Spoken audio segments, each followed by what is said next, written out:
Assalamualaikum warahmatullahi wabarakatuh. Innal hamdalillah nahmaduhu wa nasta'inuhu wa nastaghfiruhu wa nastahdihi wa nu'minu bihi wa natawakkalu 'alayhi wa na'udzu billahi min shururi anfusina wa min sayyiati a'malina man yahdihillahu fala mudilla lahu wa man yudlil fala hadiya lahu wa ashhadu an la ilaha illallah wahdahu la sharika lahu wa ashhadu anna Muhammadan 'abduhu wa rasuluhu. Ya ayyuhalladzina amanu taqullaha haqqa tuqatih wa la tamutunna illa wa antum muslimun. يا أيها الناس اتقوا ربكم الذي خلقكم من نفس واحدة وخلق منها زوجها وبث منهما رجالا كثيرا ونساء واتقوا الله الذي تساءلون به والأرحام إن الله كان عليكم رقيبا يا أيها الذين آمنوا اتقوا الله وقولوا قولا سديدا يصلح لكم أعمالكم ويغفر لكم ذنوبكم ومن يطع الله ورسوله فقد فاز فوزا عظيما. أما بعد فإن أصدق الحديث كتاب الله وخير الهدي هدي محمد صلى الله عليه وسلم وشر الأمور محدثاتها فإن كل محدثة بدعة وكل بدعة ضلالة وكل ضلالة في النار أو كما قال النبي صلى الله عليه وسلم. Alhamdulillah, tuan-tuan, puan-puan, hadirin hadirat yang dirahmati Allah, kita bersyukur kepada Allah Subhanahu wa taala. Allah Subhanahu wa taala memudahkan lagi bagi kita dapat bersama-sama berkumpul di alam maya ni di dalam majlis ilmu. Semoga Allah Subhanahu wa taala memberkati waktu pagi kita insya-Allah. Semoga tuan-tuan puan-puan semua dalam keadaan sihat dan afiat. Ala kulli hal, hadirin yang dirahmati Allah taala, dalam keadaan kita hidup lagi dekat muka bumi ni, dalam doa-doa kita panjatkan kepada Allah Subhanahu wa taala insya-Allah semoga Allah taala angkat segala musibah COVID-19 ni dan insya-Allah taala kita dapat kembali menjalani kehidupan kita seperti mana biasa. Semoga tuan-tuan puan-puan semua sihat insya-Allah. Baik, hadirin, saya share skrin seperti mana biasa. Alhamdulillah, pada pagi ni kita akan menyambung pengajian kita berkaitan dengan kitab kita Qawaid Quraniyah karangan Dr. Umar hafizahullah taala, dan kita telah sampai ataupun hari ini hari siri yang kelima alhamdulillah, dan kita akan kongsikan berkaitan dengan kaedah yang ke-9. Kaedah yang ke-9. Kaedah yang ke-9, hadirin tuan-tuan puan-puan yang dirahmati Allah taala, merupakan kaedah yang penulis kitab ni nukilkan daripada ayat Quran dalam surah Ali Imran ayat yang ke-36. A'udzu billahi minasyaitonir rajim. فلما وضعتها قالت رب إني وضعتها أنثى والله أعلم بما وضعت وليس الذكر كالأنثى وإني سميتها مريم وإني أعيذها بك وذريتها من الشيطان الرجيم.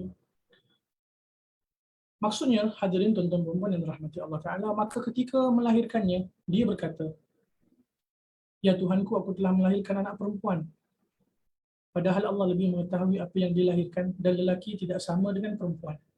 Dan aku memberinya nama Maryam, dan aku mohon perlindunganmu untuknya dan anak cucunya dari gangguan syaitan yang terkutuk. Hadirin tuan-tuan puan-puan yang dirahmati dan dikasihi Allah Ta'ala, kaedah kita yang ke-9 ni, penulis kitab Dr. Umar hafizahullah ta'ala mengambil kaedah melalui potongan ayat yang ni.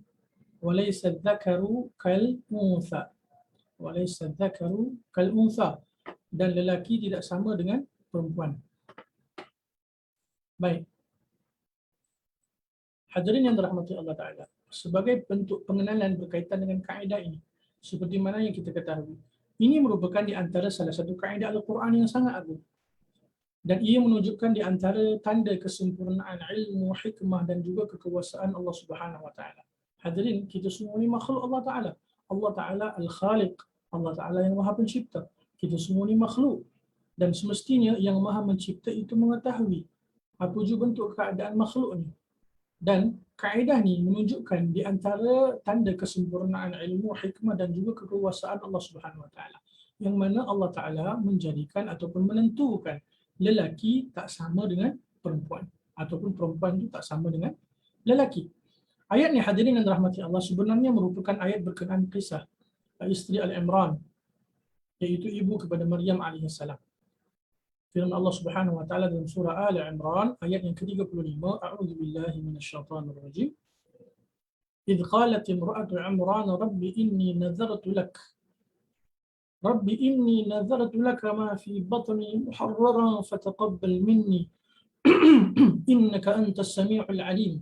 Ingatlah ketika isteri Imran berkata, iaitu ibu kepada Maryam alaihissalam, sesungguhnya aku bernazar kepadamu apa janin ataupun apa bayi yang dalam kandunganku kelak menjadi hamba yang akan mengabdikan diri kepadamu, maka terimalah nazarku itu dariku, sesungguhnya engkau lah yang maha mendengar lagi maha mengetahui.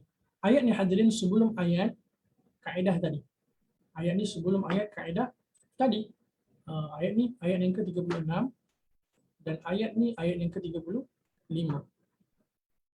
Tatkala Imran ataupun isteri kepada Imran, iaitu ibu kepada Maryam alaihissalam, bernazar untuk memberikan anak dia untuk berkhidmat kepada Allah SWT dengan satu bentuk harapan anak yang dikandungi itu lelaki, dan Allah Subhanahu Wa Taala Maha mengetahui yang dilahirkan oleh ibu kepada Maryam alaihissalam adalah Maryam alaihissalam yang merupakan seorang perempuan.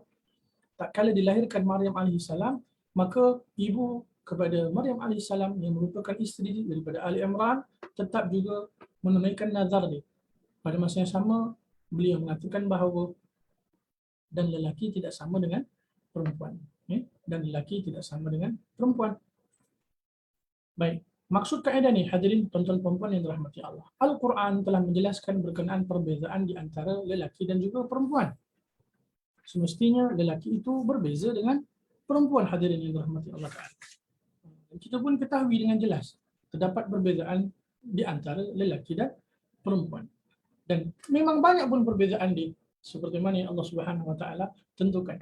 Di antaranya firman Allah Subhanahu Wa Taala dalam surah An-Nisa ayat yang ke-34, a'udzubillahi minasyaitonirrajim. Ar-rijalu qawwamuna 'alan nisa'i bima faddala Allahu ba'dahum 'ala ba'd wa bima anfaqu min amwalihim. Lelaki yakni suami itu pelindung bagi perempuan yakni isteri, kerana Allah Subhanahu Wa Taala telah melebihkan sebahagian mereka yakni lelaki atas sebahagian yang lain yakni perempuan, dan kerana mereka yakni lelaki telah memberikan nafkah dari hartanya. Di antara bentuk perbezaan di antara lelaki dan perempuan apa hadirin? Mereka lelaki merupakan pelindung bagi perempuan. Itu asal fitrah yang Allah Subhanahu Wa Taala letakkan pada ciptaan Allah Taala.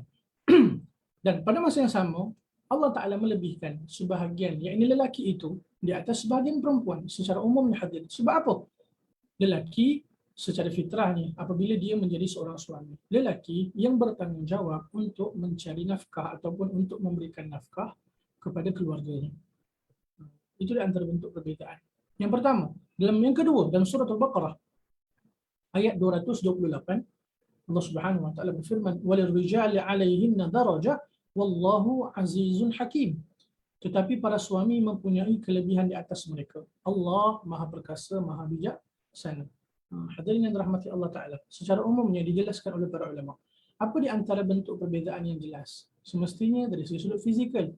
Kemudian seterusnya hadirin yang dirahmati Allah Taala dari segi sudut kekuatan fizikal, bentuk fizikal, cara berfikir secara umumnya.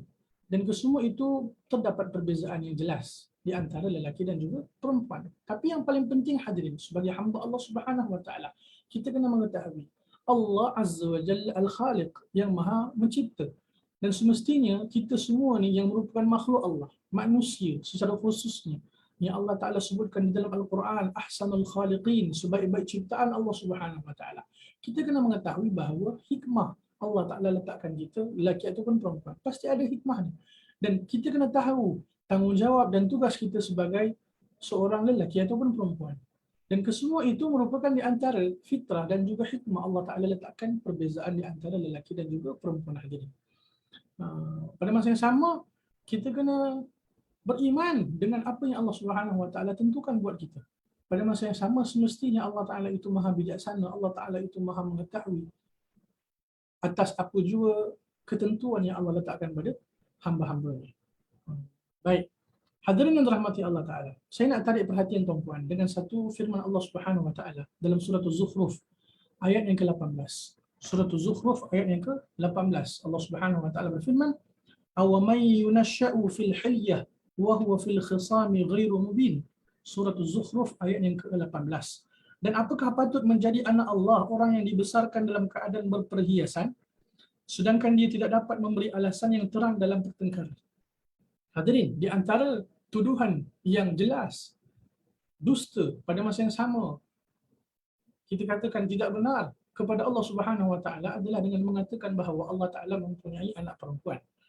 Orang kafir Quraisy menyatakan bahawa malaikat-malaikat merupakan anak-anak perempuan Allah Taala. Maha suci Allah Subhanahu wa taala. Allah Subhanahu wa taala menyebutkan di dalam surah Al-Ikhlas, "Walam ya'afan lam yalid wa lam yulad." Allah Taala tidak beranak dan Allah Taala itu tidak diperanakkan. Jelas dalam surah Al-Ikhlas Allah Taala menyatakan demikian dan itu merupakan satu bentuk jawapan kepada tuduhan-tuduhan yang dusta yang dilemparkan oleh kaum kafir Quraisy musyrikin Mekah kepada Allah Azza wa Jalla. Hadirin, dalam surah Az-Zukhruf ayat yang ke-18 seperti mana yang saya bacakan sebentar tadi. Allah Taala menyatakan bahawa secara umumnya perempuan ni Allah Taala ciptakan mereka suka kepada perhiasan. Pada masa yang sama bila mana mereka lahir untuk menyatakan bahawa mereka itu perempuan, secara zahirnya mereka kena diberikan perhiasan. Ya. Pada masa yang sama Allah Taala juga menyatakan bahawa tak kala berlakunya pertengkaran, maka secara umumnya perempuan, secara umumnya hadirin, ya, secara umumnya di dalam Al-Quran Allah Ta'ala menyatakan bahawa perempuan itu tak kala berlakunya pertengkaran, secara umumnya mereka tidak dapat mengawal emosi mereka. Dan ini di antara perkara yang Allah Ta'ala sendiri cerita di dalam Al-Quranul Karim. Tetapi hadirin yang dirahmati Allah Ta'ala, seperti yang dijelaskan oleh Dr. Umar dalam kitab dia, kita kena memahami bahawa lelaki taklah sama dengan perempuan semestinya.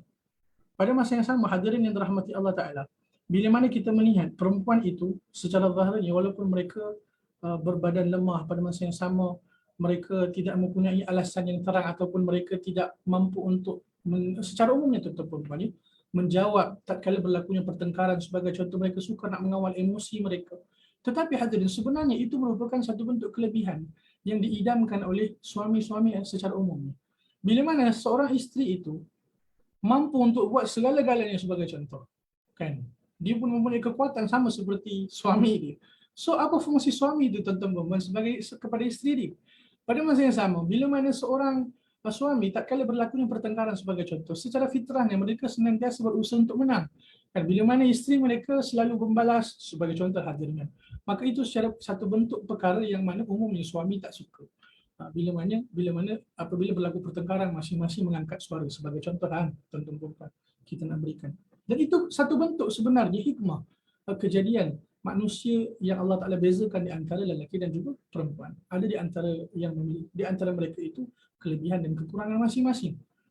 Dan yang paling penting adalah kita kena ketahui kita berada di mana.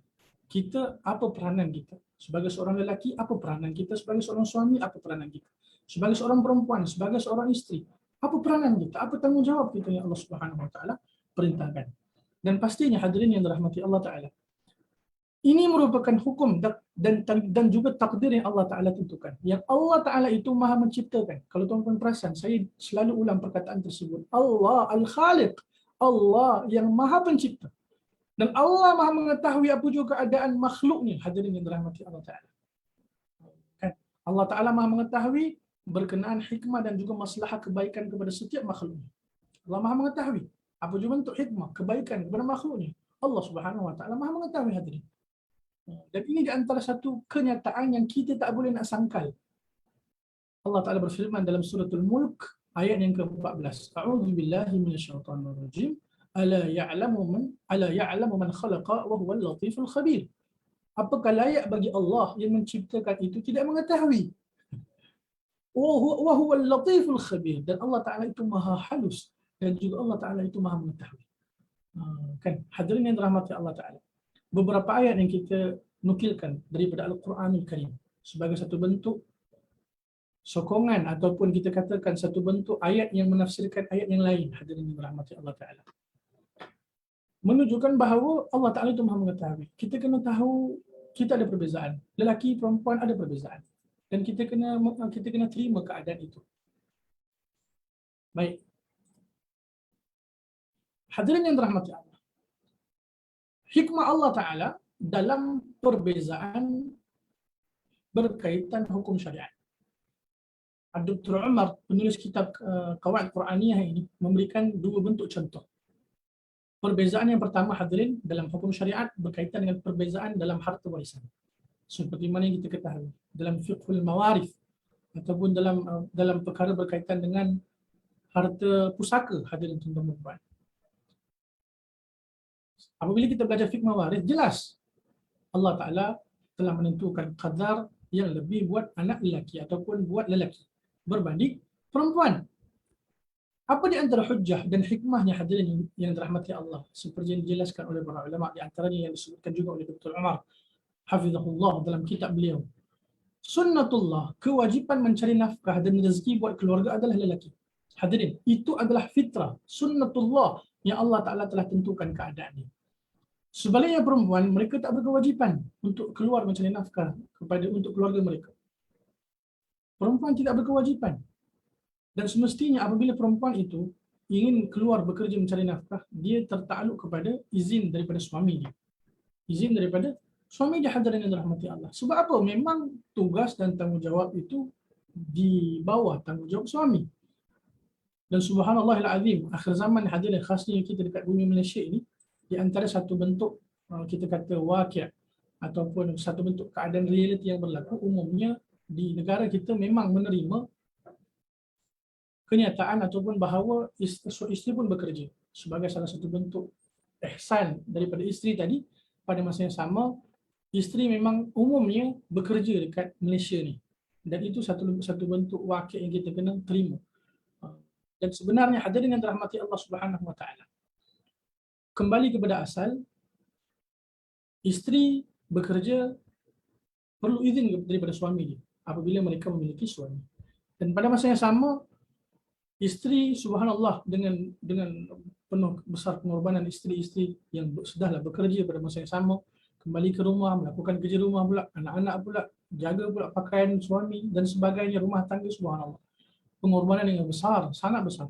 Sebab itulah suami-suami yang memiliki isteri-isteri yang bekerja. Pada masa yang sama juga keadaan ni tuan-tuan. Sama ada isteri itu bekerja ataupun isteri tak bekerja.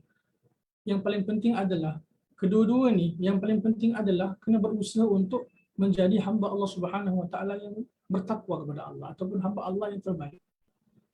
Kadang orang menjadikan ataupun membuat satu bentuk dakwaan bahawa di antara kedua ini masing-masing nak menjadi lebih baik. Contoh, bahkan dikatakan bahawa satu bentuk kenyataan perempuan yang bekerja itu lebih baik berbanding yang tak bekerja. Wala haula wala quwwata illa billah. Sedangkan tuan-tuan dirahmati Allah, sebenarnya perempuan ni secara zahirnya, secara umumnya seorang isteri apabila mereka tak keluar bekerja pun, sebenarnya kerja dan tanggungjawab mereka yang paling besar amanah di sisi Allah SWT asalnya adalah tugas dan tanggungjawab kerja dekat rumah, iaitu mendidik anak-anak, menjaga rumah tangga dan sebagainya, berbentuk tanggungjawab hadirin. Kalau tuan-tuan tanya saya di antara kedua ni yang mana lebih afdal, saya akan katakan yang mana lebih afdal bergantung kepada yang mana lebih dekat dengan Allah Subhanahu Wa Taala. Yang mana di antara keduanya yang berusaha untuk menjadi yang terbaik di sisi Allah Subhanahu Wa Taala. Allah Subhanahu Wa Taala berfirman, "Inna akramakum 'indallahi atqakum." Sesungguhnya orang yang paling mulia di antara kalian adalah orang yang paling bertakwa kepada Allah Subhanahu Wa Taala. Dalam hadis yang diriwayatkan oleh Imam Muslim, Rasulullah sallallahu alaihi wasallam bersabda, "Innallaha la yanzuru ila suwarikum wa amwalikum, walakin yanzuru ila qulubikum wa a'malikum." Sesungguhnya Allah Ta'ala tak memandang pada harta benda kalian, Allah Ta'ala tak memandang pada rupa paras kalian, tetapi Allah Subhanahu Wa Ta'ala memandang pada apa? Hati-hati dan juga amal kalian. Yang paling penting adalah hadirin yang dirahmati Allah, kita senantiasa berusaha untuk menjadi hamba Allah Subhanahu Wa Ta'ala yang terbaik. Di mana-mana pun yang paling penting adalah berusaha untuk menjadi hamba Allah Subhanahu Wa Ta'ala yang terbaik. Cuma secara fitrahnya hadirin yang dirahmati Allah, kita kena memahami bahawa asal hukum fitrah sunnatullah yang Allah Ta'ala tentukan untuk manusia ni yang bertanggungjawab mencari nafkah adalah suami. Baik. Secara umum hadirin yang dirahmati Allah, perempuan akan sentiasa diberikan nafkah oleh suami ataupun wali. Sebab itulah itu di antara hikmah secara umum yang dijelaskan oleh para ulama mengapa lelaki itu mendapat lebih berbanding perempuan. Dan semestinya hadirin yang dirahmati Allah, sebagai mukmin yang beriman dengan Allah, yang beriman dengan Al-Quranul Karim, pada masa yang sama yang berusaha untuk mengikuti petunjuk Nabi SAW dalam kehidupan kita. Apa juga ketentuan, apa jua kehendak takdir Allah Subhanahu wa taala yang Allah taala tentukan sebagai mukmin, sebagai mukminah, sami'na wa ata'na, kami mendengar dan juga kami taat, tanpa kita adanya satu bentuk pemikiran yang berburuk sangka dengan Allah taala. Sebagai contoh, hadirin ni, apa juga keadaan syariat yang Allah taala tentukan, sami'na wa ata'na, kita beriman, kita taat pada Allah. Cuma itu yang dijelaskan oleh para ulama. Apa di antara hikmah beza di antara lelaki dan perempuan dalam perkara berkaitan dengan harta mawaris, harta warisan ataupun harta pusaka ni tuan-tuan? Ini di antara sebabnya. Dua perkara. Yang pertama, saya ulang semula, sunnatullah, kewajipan mencari nafkah dan rezeki buat keluarga adalah lelaki. Yang kedua, secara umum perempuan akan sentiasa diberikan nafkah oleh suami ataupun wali. Dan pada masa yang sama, hadirin yang dirahmati Allah Ta'ala, tak kala kita katakan nak diadakan satu pernikahan, kewajipan lelaki untuk memberikan mahar pada bakal isteri dia. Bukan sebaliknya, isteri tak bertanggungjawab untuk berikan mahar. Itu di antara bentuklah. Pada masa yang sama, setelah berkahwin, tanggungjawab untuk memberikan nafkah di bawah bahu siapa? Di atas bahu siapa? Di atas bahu siapa? Bahu suami. Setelah suami meninggal, ia akan kembali kepada siapa, hadirin? Tanggungjawab untuk menjaga perempuan ni. Setelah kematian suami dia, tanggungjawab untuk menjaga perempuan ni siapa? Ataupun kita katakan seorang isteri yang kematian suami ni siapa? Walinya. Itu di antara hikmah Allah Subhanahu wa taala. Yang pertama. Yang kedua, hadirin yang dirahmati Allah, perbezaan dalam kesaksian.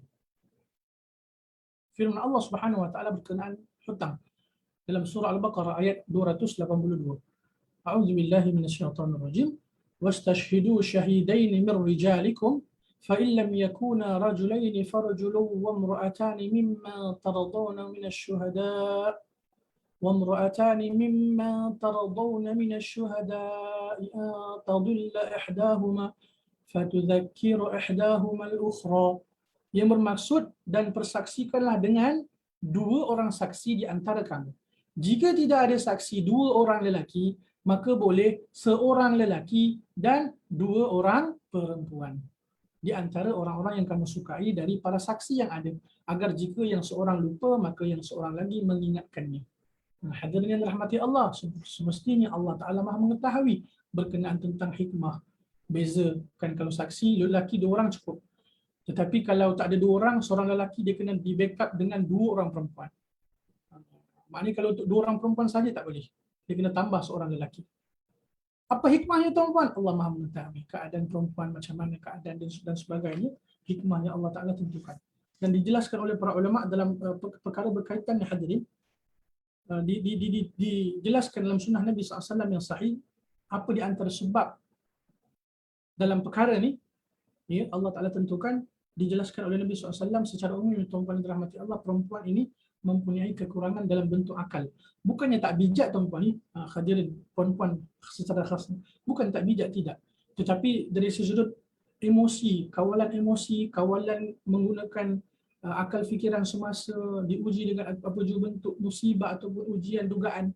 Ketika itu berlakunya kita katakan perbezaan di antara lelaki dan perempuan. Secara umumnya lelaki lebih mempunyai kekuatan yang Allah Ta'ala berikan kelebihan dekat situ berbanding perempuan. Tetapi pada masa yang sama, hadirin yang dirahmati Allah Ta'ala, kita kena ketahui seperti mana kita sebutkan daripada awal tadi, Allah Ta'ala maha mengetahui keadaan-keadaan tersebut. Lelaki ada keutamaan dia, kehebatan dia dalam satu-satu perkara. Pada masa yang sama ada kelemahan dan juga yang dia tak mampu dalam sesuatu perkara. Sebaliknya perempuan mampu. Dan itulah kekuatan dan kudrat perempuan yang Allah Ta'ala berikan keistimewaan. Dan sebenarnya hadirin yang dirahmati Allah Ta'ala, lelaki itu besar sangat tanggungjawab di hadapan Allah Subhanahu Wa Ta'ala. Mereka mempunyai tanggungjawab yang besar di atas bahu-bahu mereka. Perempuan-perempuan yang di bawah tanggungjawab mereka pada masa yang sama yang ada kaitan dengan mereka, mereka bertanggungjawab untuk membawa kesemuanya bersama-sama menuju syurga Allah Subhanahu Wa Ta'ala. Dan kesemua itu akan ditanya. Seorang lelaki, tanggungjawab dia secara umumnya siapa tuan-tuan? Bukan saja isteri dia, mak dia, saudara perempuan dia, anak perempuan dia, hadirin yang dirahmati Allah. Kesemua ini di bawah tanggungjawab dia yang dia akan ditanya di hadapan Allah Subhanahu Wa Ta'ala. Tanggungjawab yang sangat besar. Perempuan, hadirin yang dirahmati Allah, sebaliknya secara umumnya tidaklah seberat seperti mana lelaki. Tapi pada masa yang sama tidaklah juga ringan tuan-tuan. Cuma nak katanya tanggungjawab si isteri sejauh mana dia berusaha sebagai seorang isteri lah, sebagai contoh juga dia memiliki suami, sejauh mana dia dapat berusaha untuk menjadi hamba Allah yang taat kepada Allah, pada masa yang sama sebagai seorang isteri yang taat kepada suami dia dalam perkara yang ma'ruf, dalam perkara kebaikan dan ketaatan kepada Allah Subhanahu wa taala, insya-Allah taala Allah taala akan mudahkan jalannya menuju syurga Allah Subhanahu wa taala. Tidaklah seberat lelaki tadi, hadirin yang dirahmati Allah. Sebab itulah ala kulli hal apa jua yang Allah taala tentukan pada diri kita, sama ada lelaki ataupun perempuan, kita syukur pada Allah Subhanahu wa taala. Yang paling penting adalah lelaki ke perempuan ke, yang paling penting kita kena berusaha untuk menjadi di antara hamba Allah Subhanahu wa taala yang terbaik. Berhati-hati tuan-puan dengan seruan kesamarataan gender ataupun semua perkara hari ini di antara bentuk akhir zaman punya ujian, hadirin. Apa di antara bentuk seruan-seruan? Nak sama ratakan semua dalam untuk lelaki perempuan ni, semua kena sama rata. Sebagai contoh. Ini di antara perkara yang sangat berbahaya yang dijelaskan oleh para ulama. Pada masa yang sama itu di antara bentuk seruan yang sebenarnya melanggar ataupun bertentangan dengan syarak. Dan sampai bila-bila pun tuan-puan, lelaki tak akan sama dengan perempuan. Begitu juga sebaliknya, perempuan tak sama dengan lelaki. Okay. Baik. Kesimpulannya hadirin yang dirahmati Allah SWT. Yang pertama, Allah Ta'ala maha mengetahui berkenan hikmah perbezaan di antara lelaki dan perempuan. Yang kedua, kewajipan untuk kita beriman dengan takdir Allah Ta'ala berkenaan hukum syariat. Jangan kita banyak bersoal tuan-tuan. Jangan kita menimbulkan persoalan-persoalan yang menyebabkan kemungkinan kita punya iman akan rosak. Bila mana kita mula nak mempersoalkan hukum hakam yang Allah Ta'ala telah tentukan dengan jelas di dalam Al-Quran dan juga sunnah Nabi SAW. Bahaya. Itu yang di antara seruan-seruan yang kita katakan dalam bentuk yang menyalahi ataupun bertentangan dengan syarak yang kini telah disebarkan. Dan ramai di antara muslimah-muslimah ataupun muslimat-muslimat yang telah terpengaruh dengan bentuk pemikiran seperti ini. Apa jua yang lelaki nak, semua dia nak. Apa jua yang lelaki nak lakukan, dia pun nak lakukan. Allahul Musta'an. Sedangkan Allah Ta'ala telah tentukan keadaan-keadaan yang terbaik untuk setiap hamba-hambanya, hadirin. Yang ketiga, berhati-hati dengan seruan yang membawa kepada kesamarataan gender. Ini pun di antara perkara yang sangat berbahaya, hadirin yang dirahmati Allah Subhanahu wa taala. Bahaya sebab apa? Saya ulang semula. Bahaya sebab ia bertentangan dengan syarak. Ia bertentangan dengan hukum Allah Subhanahu wa taala. Ia bertentangan dengan Quran dan sunnah Nabi sallallahu alaihi wasallam. Dan itu di antara jarum-jarum halus musuh-musuh Islam, dan semestinya musuh yang paling nyata walaupun kita tak nampak, iaitu iblis dan syaitan yang senantiasa berusaha untuk menyesatkan manusia. Yang keempat, hadirin, berusaha untuk terus menuntut ilmu syar'i agar kefahaman kita tidak terpesong. Sebab itu penting untuk kita terus berada di atas jalan untuk menuntut ilmu. Bila mana kita belajar hikmah-hikmah syarak sebagai contoh, apa di antara keindahan-keindahan syarak, apabila kita terus berusaha untuk mendalami ilmu syar'i kita, insya-Allah taala Allah Taala akan berikan kita kefahaman. Dan pastinya tuan-tuan rahmati Allah, kita kena senantiasa mohon pada Allah Taala, Allah berikan kita petunjuk, hidayah berbentuk jalan yang lurus. Dan secara tak langsung sebenarnya, secara apa kita katakan, secara kita sedar ataupun tak sedar, tak kali kita mendirikan salat hari-hari tuan-tuan, hari-hari, setiap kali waktu salat, bahkan setiap kali kita mengerjakan salat, setiap rakaat yang kita kerjakan di dalam salat kita, sebenarnya kita mohon petunjuk kepada Allah SWT dengan jalan yang lurus. Tak kali kita membaca suratul Fatihah yang merupakan rukun dalam salat, ihdinas siratal mustaqim, ya Allah berikan hidayah kepada kami, bentuk jalan yang lurus, siratal ladzina an'amta alaihim, iaitu jalan-jalan orang yang kau kurniakan nikmat ke atas mereka, bukan pula jalan daripada orang yang sesat dan orang yang engkau murkai dan juga orang-orang yang sesat. Dan Nabi SAW mengajarkan kita doa tuan-tuan. Dengan doa yang Nabi SAW diriwayatkan baca, Allahumma inni as'alukal huda, ya Allah ya Tuhanku, berikanlah kepada hamba, kurniakan kepada hamba hidayah. Hidayah ini apa, hadirin yang dirahmati Allah? Petunjuk daripada Allah Subhanahu wa taala. Dan semoga Allah Taala mudahkan kita insya-Allah.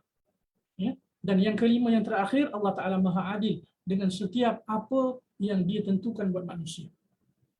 Hadirin yang dirahmati Allah Taala, di antara perkara yang sangat berbahaya di zaman kita yang penuh dengan fitnah ni, hadirin, adanya golongan-golongan yang macam-macam timbul, transgender, apa lagi, hadirin yang dirahmati Allah SWT. Macam-macam lah, naudzubillah kan. Golongan yang kita sebutkan gay, lesbian, transgender, apa lagi, bisexual, macam-macam lah tuan-tuan, naudzubillah. Semua Allah Subhanahu Wa Taala pelihara diri kita, keturunan kita semua sehingga hari kiamat insya-Allah. Hadirin, apabila kita memahami berkenaan tentang pentingnya untuk kita mendidik anak-anak kita sesuai dengan petunjuk Quran dan Sunnah Nabi Sallallahu Alaihi Wasallam, maka insya-Allah Taala Allah Taala akan pelihara zuriat dan keturunan kita tuan-tuan sehingga hari kiamat daripada terpengaruh dengan golongan-golongan yang telah timbul banyak ketika ini. Hadirin yang dirahmati Allah Taala, dalam kita mendidik anak dan anak lelaki dan juga perempuan, anak perempuan kita sebagai contoh, lelaki ke perempuan, Quran Sunnah Nabi SAW jelas telah mengajarkan bagaimana untuk mendidik anak-anak kita mengikut acuan Quran dan Sunnah. Dan ini di antara perkara yang kita pun kena pelajari. Macam mana kita nak didik anak-anak kita, lelaki perempuan. Jelas dalam Quran dah ajarkan kepada kita hadirin. Sunnah Nabi SAW telah ajarkan kepada kita. Anak kita hadirin yang dirahmati Allah, ni seperti yang dijelaskan oleh para ulama, oleh para ahli ilmu. Daripada kecil hadirin yang dirahmati Allah, kalau memang dah lelaki, daripada kecil kita kena didik menjadi seorang lelaki. Berpakaian seperti seorang lelaki, suasana dia dengan seorang lelaki. Kalau kita nak didik, contoh kita nak belikan mainan dan sebagainya, belikan mainan yang berbentuk mainan lelaki. Kalau kita nak ajak untuk bermain permainan dalam bentuk permainan untuk lelaki. Begitu juga sebaliknya perempuan. Kalau dah perempuan, memang secara fitrahnya bila mana dia dah lahir, kan kita nak kena hias dia sebagai satu bentuk tanda dia seorang perempuan. Kan umumnya dia pakai pakaian yang kita katakan pakaian perempuan. Color, warna pun kita belikan pakaian secara umumnya perempuan memakai color tu. Kan daripada kecil hadirin yang dirahmati Allah. Pada masa yang sama, bila mana telah meningkat dewasa, kan Islam, Quran Sunnah telah ajarkan kepada kita untuk dibezakan tempat tidur mereka, diasingkan tempat tidur mereka dan sebagainya lah. Ni panjanglah tuan-puan. Ala kulli hal kita kena belajar berkaitan dengan tarbiyatul aulad fil Islam. Bagaimana Islam mengajar untuk kita mendidik anak-anak kita. Tapi yang paling penting tuan-puan rahmati Allah Ta'ala, semoga saya dan juga tuan-tuan perempuan dipermudahkan Allah Ta'ala dapat mendidik anak-anak kita dengan baik. Dan tidak, kita kena belajar. Nak mendidik anak kita kena belajar tuan-puan. Kita kena belajar, kita kena mohon nasihat dengan, kita katakan dengan orang tua kita yang telah mempunyai pengalaman yang banyak, dengan ahli ilmu, dengan para ulama, dengan para asatidzah. Pada masa yang sama apabila kita membaca buku-buku berkaitan dengan parenting ni kan, buku-buku berkaitan dengan mendidik anak-anak kita ni sangat penting. Sebab bahaya hadirin yang dirahmati Allah Ta'ala, bila mana mereka tidak dididik daripada kecil lagi untuk mereka mengetahui peranan mereka, apa di antara hikmah keistimewaan Allah Ta'ala ciptakan mereka untuk mereka menjadi lelaki ataupun perempuan. Daripada kecil insya-Allah Ta'ala bila mana mereka besar, mereka akan tahu di mana tempat mereka.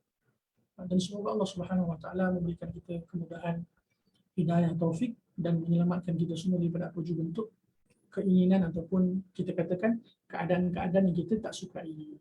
Wallahu ta'ala a'lamu bis-shawab. Ada persoalan tak tuan-puan yang dirahmati Allah berkaitan dengan kita punya kaedah Al-Quran yang ke-9? Ada persoalan ke sebelum kita pergi kepada kaedah yang ke-10? Kaedah yang ke-9, walaysa dzakaru kal untha. Dan anak lelaki tidaklah sama dengan anak perempuan.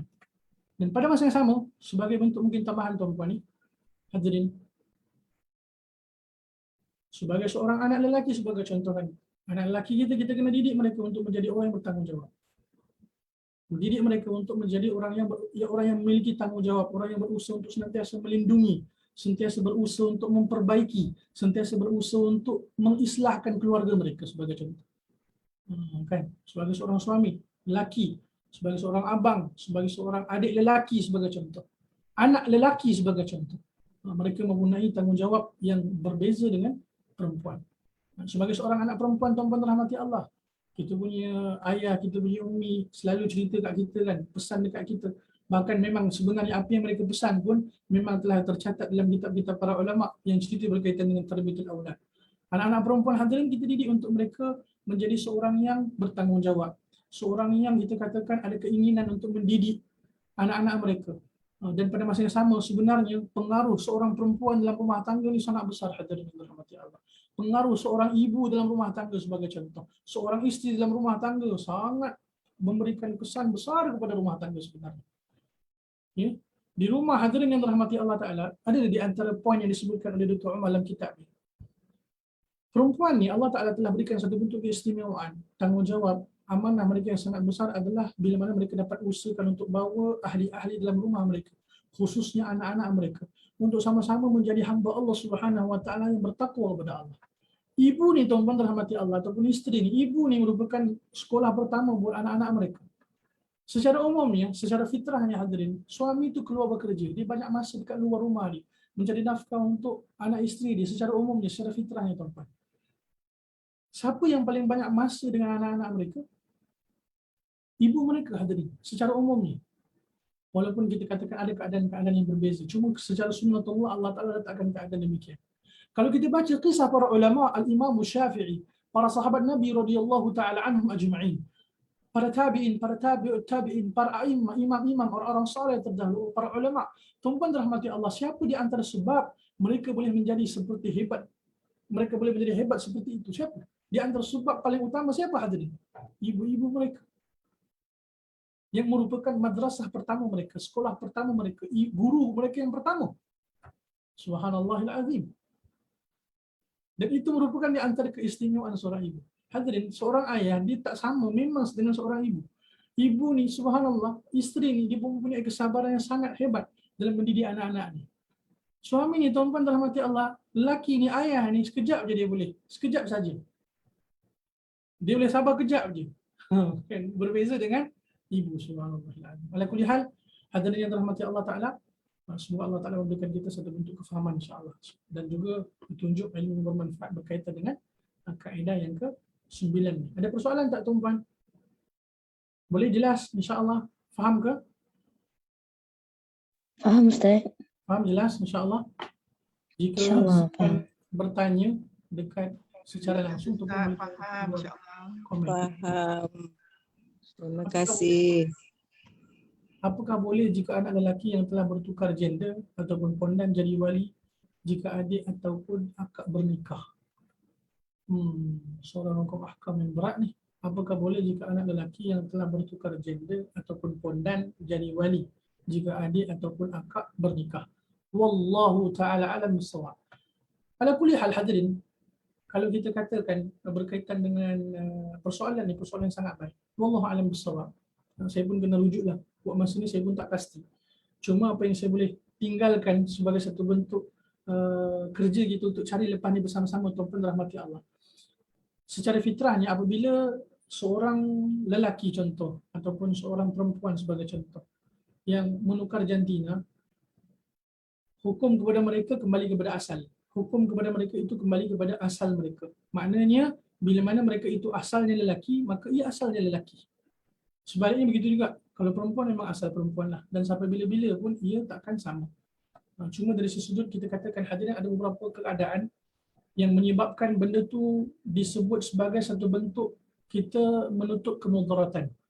Kita menutup kemudaratan. Sebagai contoh, bila mana seorang yang kalau kita katakan seorang lelaki itu kan yang telah bertukar atau bertukar pula, yang menukar tubuh badan dia sebagai contoh dan memang dah sama seperti mana perempuan. Sebagai seorang lelaki yang mengetahui lelaki tadi itu dah bertukar macam fizikal perempuan, sebagai satu bentuk langkah untuk kita katakan menolak kemudaratan yang lebih besar tuan-tuan, dia kena dilayan seperti mana perempuan. Dia tak boleh nak suka-suka nak sentuh, suka-suka nak peluk lagi, hadirin, ini bahaya. Sebab apa? Walaupun dia itu lelaki, tetapi secara fizikalnya dah menjadi sebagai seorang perempuan. Dan pada masa yang sama jelas, isu ni pun ada timbul sebelum dengan tuan-tuan. Kalau pondan ni dia nak masuk tandas yang mana? Lelaki ke perempuan? Kan? Kalau dia kena masuk tandas lelaki lah. Sebab dia memang lelaki asalnya. Walaupun memang dia bertukar dan sebagainya, tapi dia kena masuk tandas lelaki. Sebab apa tuan-tuan? Bila dia masuk ke tandas perempuan, itu perempuan, dia lelaki. Cuma isu berkaitan persoalan ni wallahu ta'ala alam bissawab. Mungkin lepas ni insya-Allah sebelum saya tutup, saya mungkin boleh semak sekejap lah. Dan mungkin Puan N Bidasari boleh semak sekejap dekat Google, type berkaitan dengan hukum pondan ataupun hukum transgender menjadi wali. Lepas tu type setelah tu Mufti Wilayah Persekutuan. Rasanya mungkin kalau dah ada soalan-soalan tu kepada Mufti biasanya dah terjawab lah. Dan umumnya 7 bentuk persoalan hukum ahkam ni tuan-tuan memang telah dijawab secara umumnya. 7 bentuk persoalan-persoalan yang timbul daripada masyarakat memang telah ada jawapannya dekat website Mufti Wilayah Persekutuan. Subhanallah al-Azim, di antara bentuk sumbangan yang sangat besar oleh Mufti Wilayah, khasnya Mufti Wilayah yang sebelum ni tuan-tuan, Dr. Zulkifli Al-Bakri hafizahullah ta'ala, dan juga pasukan beliau, memang banyak persoalan-persoalan yang berbentuk persoalan kemasyarakatan telah dijawab oleh beliau dan juga tim. Wallahu a'lam. Ada persoalan yang lain tuan-tuan? Assalamualaikum Ustaz. Waalaikumsalam warahmatullahi wabarakatuh. Puan Azia, apa khabar? Baik, alhamdulillah. Ya. Okey, nak tanya Ustaz tentang bahagian harta warisan di mana anak lelaki mendapat separuh daripada harta bahagian tu ya. Okey, bila dia dapat, adakah bahagian dia itu khusus untuk anak isteri dia ataupun dia berkewajipan untuk bahagian adik-beradik dia juga kalau yang susah? Macam mana? Kalau kata dia dapat separuh, adakah dia tumpuan dia separuh itu untuk keluarga dan anak isteri dia saja? Baik. Ya, ataupun dia berkewajipan jika ada adik-beradik dia yang susah, dia harus bantu. Baik. Macam mana Ustaz? Okay, terima kasih. Assalamualaikum. Assalamualaikum warahmatullahi wabarakatuh. Sebelum saya jawab persoalan ni, tuan-tuan dan rahmati Allah, saya nak sampaikan terlebih dahulu apa yang saya jawab, apa yang saya respon, sekadar apa yang saya ketahui. Jika ada terdapat kesalahan dan juga kita katakan kesilapan setelah apa yang saya sampaikan ni tuan-tuan, insya-Allah Ta'ala saya senantiasa berusaha untuk menarik balik apa yang saya sebutkan. Setelah ni, once saya akan semak balik, jika ada berlaku kesalahan kesilapan saya akan betulkan, dan saya bersedia untuk terima teguran dan sedia bila-bila pun anytime untuk tarik kenyataan saya sebenarnya. Baik, persoalan yang sangat baik. Bila mana seorang lelaki itu menerima bahagian dia dalam harta waris, kepada siapa dia berkewajipan untuk menyalurkan harta dia? Baik, persoalan Puan Azin ini sangat bermanfaat.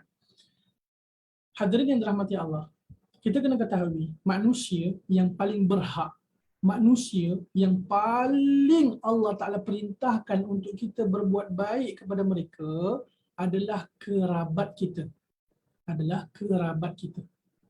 Termasuk di dalam kerabat kita itu siapa? Isteri, anak-anak, adik-beradik, saudara lain, ada hubungan darah hadirin yang dirahmati Allah, dekat pun mau dekat ataupun jauh.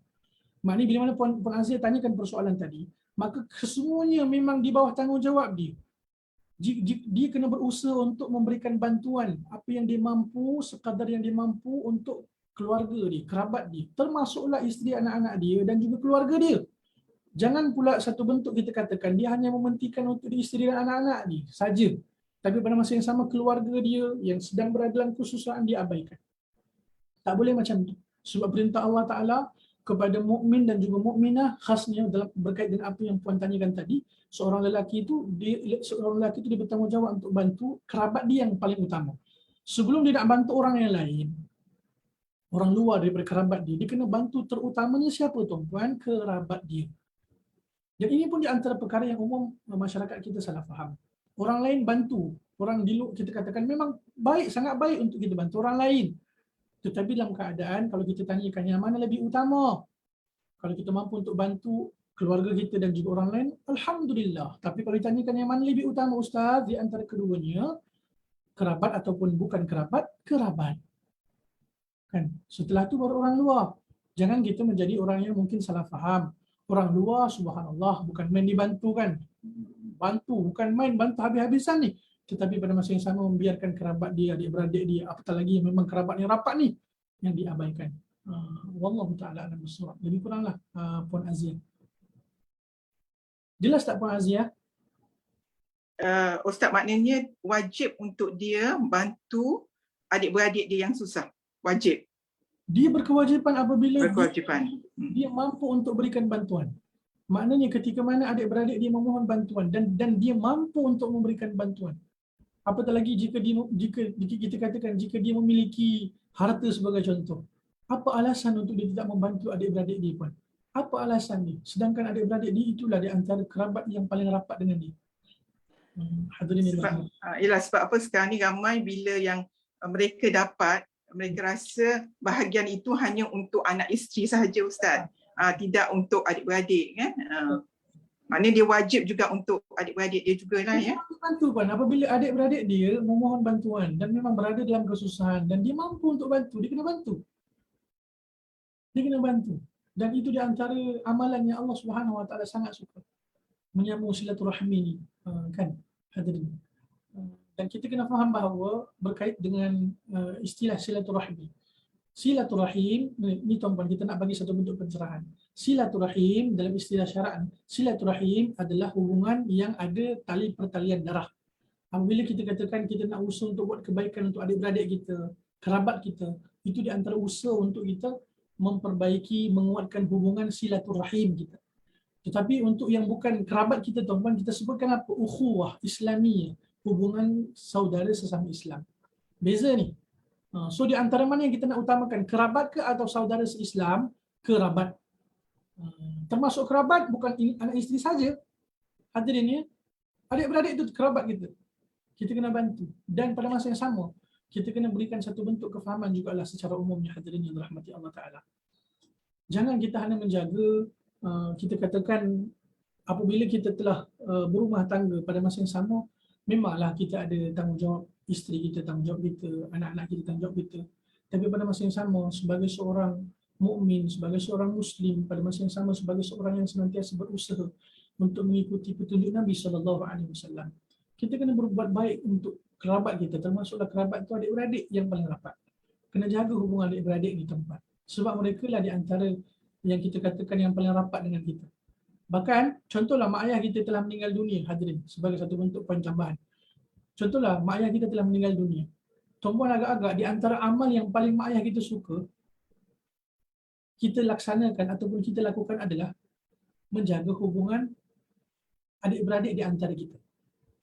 Dan itu di antara bentuk, kita katakan hadirin yang dirahmati Allah Ta'ala, di antara bentuk amalan ataupun perintah Allah Ta'ala yang Allah Ta'ala sangat suka untuk kita jaga. Ya? Wallahu ta'ala alam bissawab. Lebih kurang tuan-puan. Nafkah. Okey Ustaz, maaf ya. Ya puan. Okey, itu termasuk adik-beradik dan termasuk juga kalau ada anak-anak saudara yang susah, kan? Dia bertanggungjawab juga kan Ustaz? Termasuk juga puan. Termasuk kaum Ya. kerabat ni pun, ni admin akademi telah bantu saya, jazakallahu khairan. Mungkin Ustaz Yusuf ataupun tim Ustaz Yusuf, jazakallahu khairan. Boleh rujuk dekat Suratul Baqarah ayat 215. Muka surat 33. Suratul Baqarah ayat 215. Saya tak sempat dan tak ingat. Wallahu a'lam bissawab. Saya mungkin boleh simak kejap ni. Baik, jazakallahu khair. Afwan. Suratul Baqarah ayat 215. Barakallahu fiik.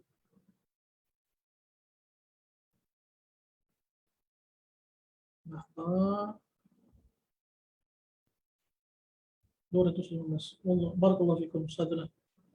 Allah Ta'ala berfirman, A'udzubillahi minasyaitonir rajim, yas'alunaka madza yunfiqun qul ma anfaqtum min khairin falil walidain wal aqrabin wal yatama wal masakin wa ibnis sabil wa ma taf'aluna min khairin fa innallaha bihi alim. Yang bermaksud, mereka bertanya kepadamu wahai Muhammad, apakah yang akan mereka belanjakan dan kepada siapakah? Katakanlah, apa jua harta benda yang halal yang kamu belanjakan, maka berikanlah kepada kedua ibu bapa dan kaum kerabat dan anak-anak yatim dan orang-orang miskin dan orang-orang yang terlantar dalam perjalanan. Dan ingatlah, apa jua yang kamu buat dari jenis-jenis kebaikan, maka sesungguhnya Allah senantiasa mengetahuinya dan akan membalas dengan sebaik-baiknya. Daripada ayat ini jelas, jazakallahu khair admin Akademi Tadabbur, mungkin Ustaz Yusuf, barakallahu fiik, kanda. Jelas tuan-puan, Allah Ta'ala nyatakan dalam ayat ni, jelas dia punya, kita katakan dia punya rentetan tu lah, yang mana lebih utama, ibu ayah, kerabat. Setelah tu tuan-puan, barulah orang yang lain, kan, barulah orang yang lain. Jelas daripada ayat ni. Ini merupakan di antara dalil yang jelas berkaitan dengan nafkah. Kepada siapa kita berikan, yang lebih utama siapa? Wallahu a'lam. Ada persoalan yang lain? Jelas ke Puan Azia? Baik Ustaz, Alhamdulillah faham, jelas. Terima Barakallahu. kasih. Ya. Terima kasih. Baik, jika tak ada apa-apa persoalan, kita sambung kaedah yang ke-10. Baik, hadirin yang dirahmati Allah. Seterusnya, kaedah yang ke-10 yang penulis kitab Qawaid Quraniyah Dr. Umar Hafizahullah Ta'ala menukilkan daripada ayat dalam suratul Hajj ayat 40 hingga 41. A'udzu billahi minasyaitonir rajim. Wa la yansurannallahu man yansuruh innallaha laqawiyyun aziz. Yang bermaksud Allah pasti akan menolong orang yang menolong agamanya, sesungguhnya Allah Maha Kuat Maha Perkasa.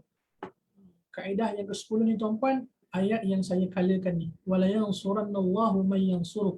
Allah pasti akan menolong orang yang menolong agamanya. Baik. Kemudian saya nukilkan terus ayat yang seterusnya, alladzina immakkannahum fil ardi aqamus salah wa atawuz zakata wa amaru bil ma'ruf wa nahaw 'anil munkar walillahi 'aqibatul umur. Iaitu orang-orang yang jika kami berikan kedudukan di bumi, mereka melaksanakan salat, menunaikan zakat dan menyuruh berbuat yang ma'ruf dan mencegah dari yang mungkar, dan kepada Allah lah segala kembali segala urusan. Wala yansurannallaha man yansuruh. Allah pasti akan menolong orang-orang yang menolong agamanya. Siapa mereka yang menolong agamanya ni tuan-puan? Ni ayat yang seterusnya. Ya, baik. Pengenalan. Seperti mana biasa, ini juga merupakan di antara kaedah yang sangat agung di dalam Al-Quran. Kaedah ini datang untuk mengatakan bahawa hakikat kemenangan adalah apa hadirin? Dengan melaksanakan perintah Allah Subhanahu Wa Taala, menjauhi larangan Allah Subhanahu Wa Taala, menolong para rasulnya, dan juga lain-lain yang berkaitan dengan mentaati perintah Allah, menjauhi larangan Allah. Dan kaedah ini datang di dalam dua ayat yang kita bacakan sebentar tadi. Dan pada masa yang sama hadirin yang dirahmati Allah, Allah Ta'ala menjanjikan pertolongan kepada orang yang menolong agama Allah Subhanahu Wa Taala ni dengan janji dalam bentuk lafziyah dan juga bentuk ma'nawiyah. Kan? Secara detailnya hadirin yang dirahmati Allah Ta'ala, apakah yang dimaksudkan dengan janji Allah dalam bentuk lafziyah dan juga ma'nawiyah ni hadirin? Dr. Umar Hafizahullah Ta'ala memberikan satu bentuk penjelasan berkaitan dengan ayat ni. Berkaitan dengan perkara ni. Bentuk lafziyah ni apa hadirin yang dirahmati Allah? Satu bentuk perkataan sumpah. Ya, wallah. Ya, wallah la yansurannallahu man yansur. Demi Allah, sesungguhnya Allah Ta'ala akan menolong orang yang menolong agama Allah Ta'ala. Dari sudut ma'nawiyahnya apa hadirin? Innallaha laqawiyyun aziz. Sesungguhnya Allah Ta'ala benar-benar maha kuat, maha berkuasa, lagi maha perkasa. Kan? Janji Allah Ta'ala sama ada dalam bentuk lafziyah dan juga ma'nawiyah bagi mereka yang menolong agama Allah, iaitu mereka yang senantiasa berusaha untuk mentaati segala perintah Allah Subhanahu Wa Ta'ala, berusaha untuk menjauhi segala larangan Allah, menolong agama Allah, menyampaikan agama Allah Subhanahu Wa Ta'ala hadirin. Maka itu di antara satu bentuk janji Allah kepada mereka, Allah Ta'ala akan memberikan pertolongan kepada mereka. Janji Allah jelas.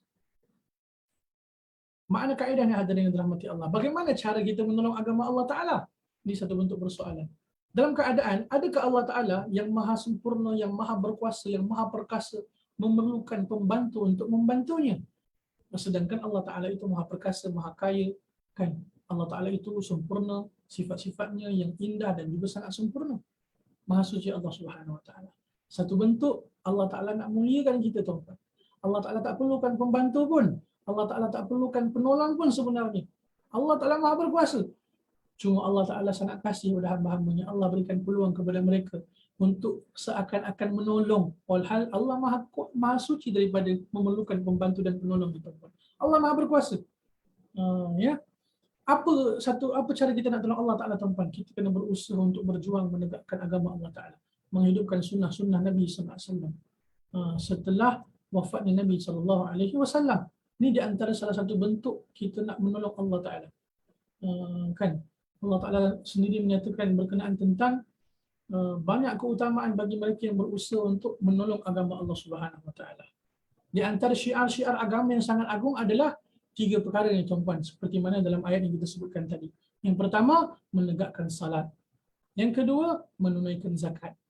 Dan yang ketiga, melakukan kerja dakwah, iaitu al-amru bil ma'ruf wal nahyu 'anil munkar, mengajak manusia kepada kebaikan dan mencegah manusia daripada kemungkaran. Ini perintah Allah yang sangat agung.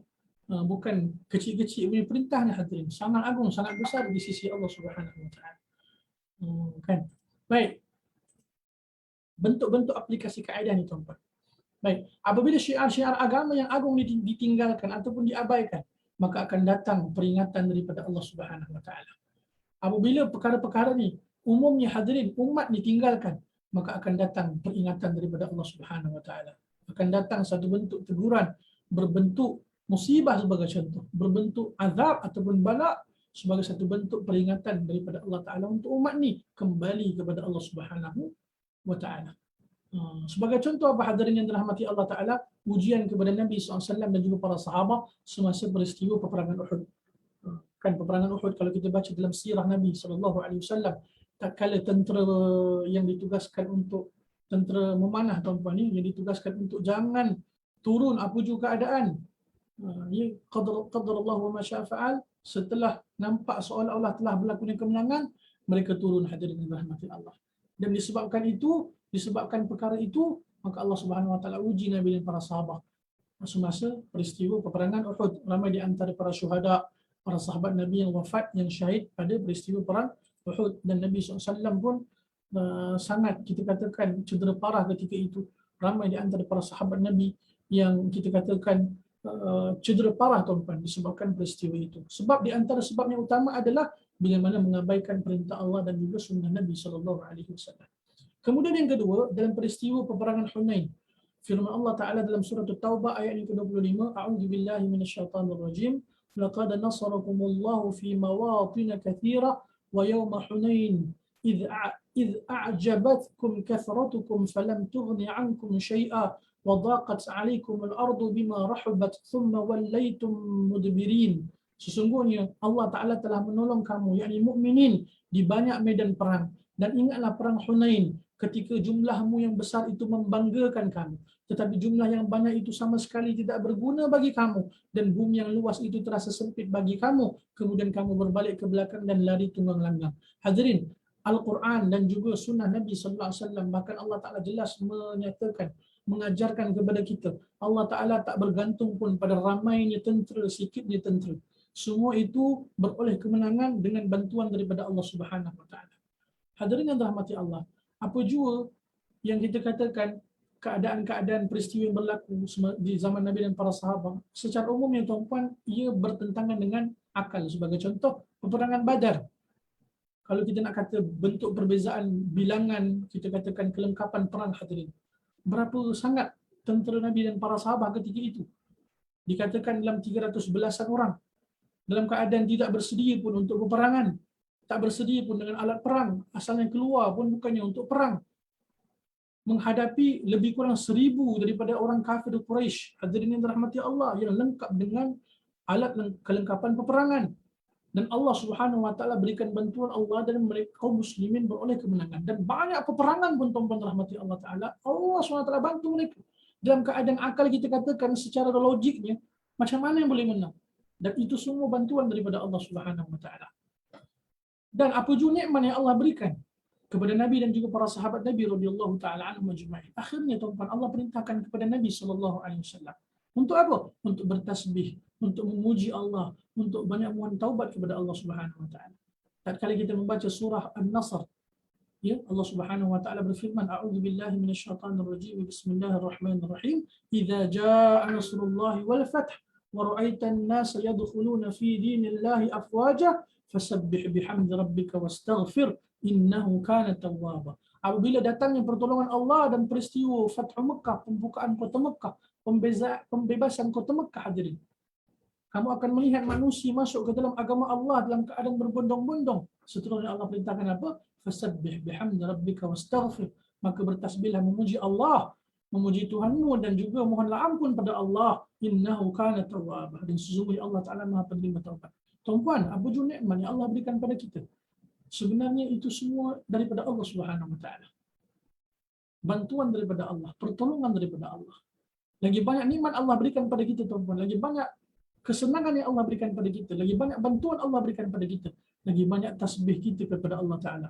Sepatutnya lebih banyak tasbih, lebih banyak taubat kita pada Allah Subhanahu wa Ta'ala. Dan Nabi SAW memberikan contoh demikian buat kita. Kan? Sebab itulah hadirin, betapa pentingnya untuk kita senantiasa menjaga syiar-syiar agama yang sangat agung ini. Kita senantiasa berusaha untuk menjaga perintah-perintah Allah dalam diri dan keluarga kita khasnya. Dan pasti Allah Ta'ala akan bantu kita dalam apa jua masalah dan juga musibah yang menimpa kita. Baik. Ibrah ketika Al-Quran membicarakan berkenaan peristiwa peperangan Badar dalam surah Al-Anfal. Hadirin yang dirahmati Allah Ta'ala, terdapat penegasan berkenaan sebab kemenangan dan juga sebab kekalahan yang paling berbahaya. Firman Allah Ta'ala dalam surah Al-Anfal ayat yang ke-40, surah Al-Baqarah ayat yang ke-46 hingga 47, hadirin yang dirahmati Allah. Allah Ta'ala berfirman, A'udzu billahi minasyaitonir rajim, wa atii'u Allah wa rasulahu wa la tanaza'u fatafshalu wa tadhhaba rihukum wasbiru innallaha ma'as sabirin. Wa la takunu kalladzina kharaju min diyarihim batara wa ri'a'an nasi wa yasudduna 'an sabilillah wallahu bima ya'maluna muhit. Dan taatilah Allah dan Rasulnya dan janganlah kamu berselisih yang menyebabkan kamu menjadi gentar dan kekuatan kamu hilang. Dan bersabarlah, sesungguhnya Allah Subhanahu wa Ta'ala bersabar berserta orang-orang yang sabar. Dan janganlah kamu seperti orang-orang yang keluar dari kampung halamannya dengan rasa angkuh dan ingin dipuji. Jadi klik pula saya. Afwan.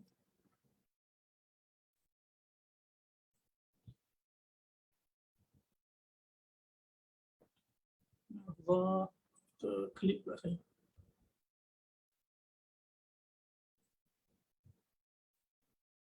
Baik.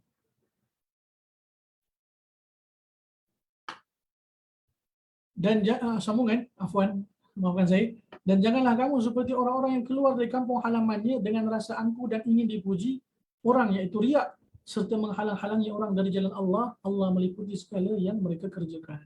Hadirin yang dirahmati Allah Ta'ala, ini di antara bentuk, satu bentuk penegasan daripada Allah Subhanahu Wa Ta'ala. Kan? Berkaitan dengan apa? Sebab kemenangan dan juga sebab kekalahan yang paling berbahaya. Apa di antara bentuk sebab kemenangan, tuan-tuan? Bila mana kita berusaha untuk senantiasa bersabar untuk mentaati perintah Allah. Senantiasa berusaha untuk mentaati perintah Allah. Pada masa yang sama, apabila kita banyak berselisih, ya, apabila kita jauh daripada sikap-sikap mahmudah, memiliki sifat angkuh dan riak, pada masa yang sama menghalangi hamba-hamba Allah daripada jalan Allah Ta'ala, maka itu di antara bentuk kekalahan yang paling berbahaya. Dan sebab kemenangan yang lain yang paling utama seperti yang dijelaskan oleh Dr. Umar hafizahullah taala adalah berkaitan dengan iman, hadirin. Allah Subhanahu wa taala berfirman dalam surah Ar-Rum ayat 47, wa kana haqqan 'alaina nasrul mu'minin, dan merupakan hak kami bagi iaitu Allah Taala untuk menolong orang-orang yang beriman.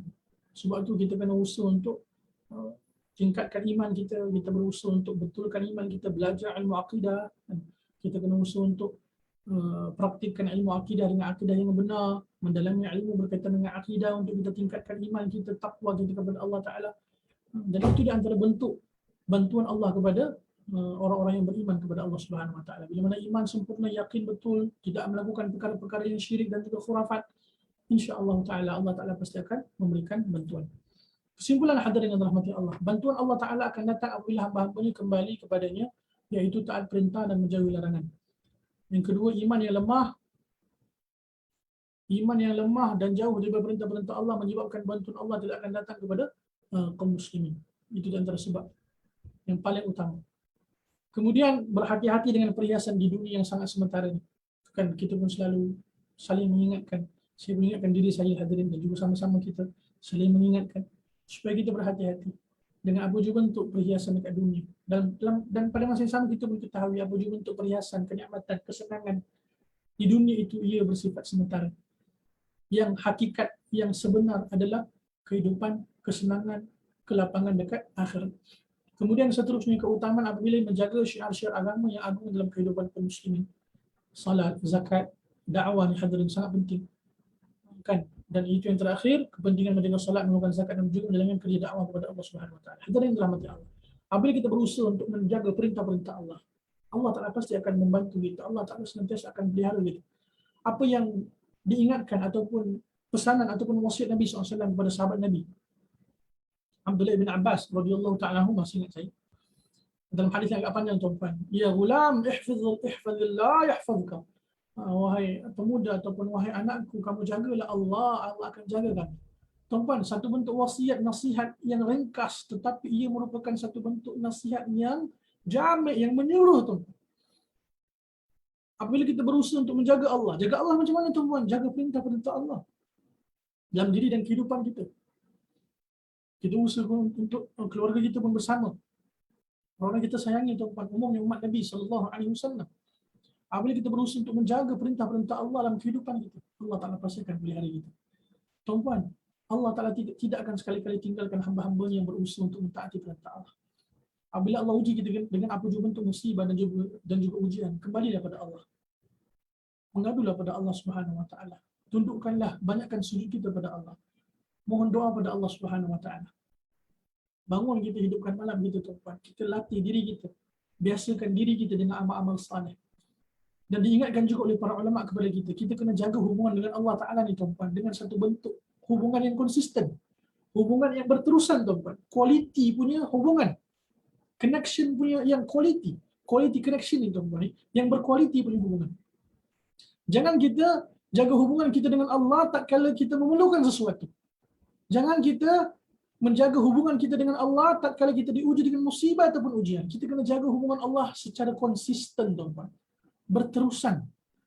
Sebab tu dalam usaha kita untuk menjaga hubungan dengan Allah Ta'ala dengan secara konsisten ni tuan-tuan, setiap hari kita kena azam untuk ada checklist amalan soleh kita kena jaga setiap hari.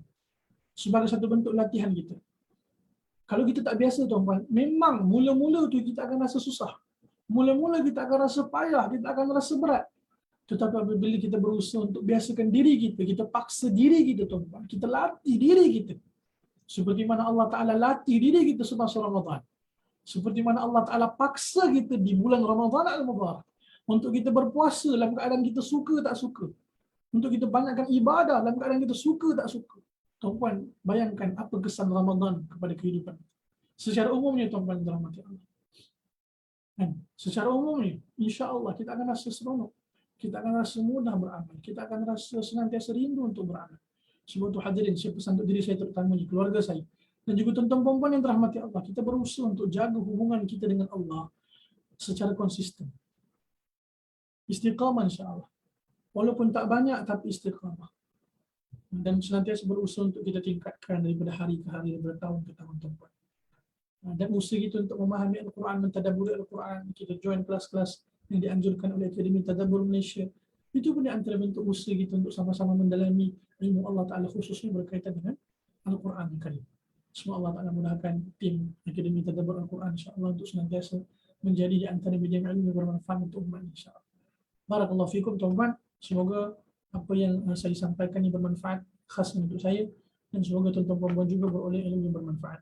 Dan jazakallahu khairan kepada Ustazana Ustaz Yusuf dan juga tim Akademi Tadabbur ni sebab membantu saya letakkan satu bentuk nota kat sini lah ataupun peringatan bersama tuan-puan ni.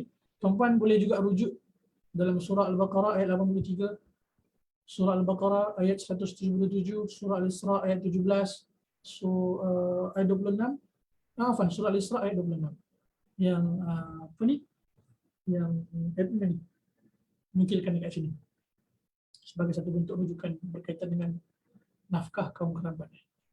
Kemudian beliau telah letakkan link kat situ tuan-puan ni, isu transgender, link mufti wilayah. Seperti mana yang saya sebutkan, biasanya memang telah ada jawapan daripada website mufti wilayah persekutuan. Kita manfaatkanlah apa yang disediakan tu tuan-puan ni. Jazakumullah khairan. Kemudian Puan Linda Ali pun ada berikan perkongsian link kat situ berkaitan dengan hukum wali fasik. Mungkin boleh baca dekat situ. Wallahu ta'ala a'lamu bis-shawab. Tuan-puan ada persoalan ke berkaitan dengan kaedah kita yang ke-10? Ada persoalan? Jika ada persoalan, insya-Allah saya akan cuba jawab sekadar apa yang saya mampu. Jika saya tak mampu, saya tak tahu, nanti tuan-tuan boleh tanya dengan Ustaz Yusuf insya-Allah. Barakallahu fikum. Ada persoalan tuan-tuan puan-puan? Semua jelas insya-Allah? Jelas Ustaz. Jelas Ustaz, insya-Allah. Jazakumullah khairan. Terima kasih tuan-puan. Jelas tak jelas? Mudah-mudahan apa yang saya sampaikan bermanfaat untuk diri saya dan keluarga saya. Mohon doa daripada tuan-tuan puan-puan semua insya-Allah. Semoga tuan-tuan puan-puan juga beroleh ilmu yang bermanfaat. Dan kita ucapkan jazakumullah khairan kepada pihak penganjur Akademi Tadabbur Malaysia sebab menganjurkan kelas-kelas yang sangat bermanfaat untuk kita semua. Barakallahu fikum, jazakumullah khairan. Insya-Allah kita tutup pertemuan kita dengan bacaan tasbih kafarah. Subhanakallahumma wa bihamdik, asyhadu an la ilaha illa anta, astaghfiruka wa atubu ilaik. Insya-Allah taala kita akan bertemu pada minggu hadapan. Barakallahu fikum. Terima kasih tuan-tuan. Jumpa lagi insya-Allah. Jaga kesihatan, jaga iman. Jazakallah Ustaz. Terima Ya, kasih. Ustaz, Assalamualaikum. Jumpa lagi.